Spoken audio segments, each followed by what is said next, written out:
يا أهلا يا ولاد يا حلوين. أنا جدكم حكيم، وجيت لكم النهاردة بحكاية جديدة فيها حكمة هتخلي قلوبكم منورة. يلا عودوا حواليا ونسمع الحكاية مع بعض. في ولد اسمه مروان، كان ذكي وشاطر، لكن دايما يشتكي ويقول: ما عنديش وقت، نسيت أذاكر، ملحقتش أخلص الواجب، والمذاكرة خدت وقت اللعب.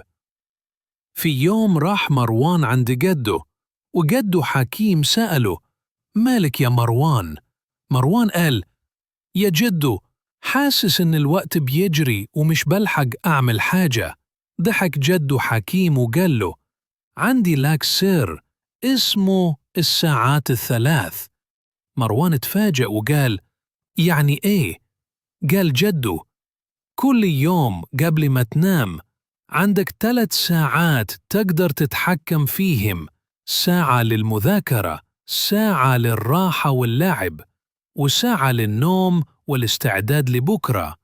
مروان جرب الخطة وفعلا نجحت. خلص واجبه، لعب شوية، ونام بدري. ومن يومها بقى يقول: أنا بطل الساعات الثلاث. وخلصت حكايتنا يا ولاد.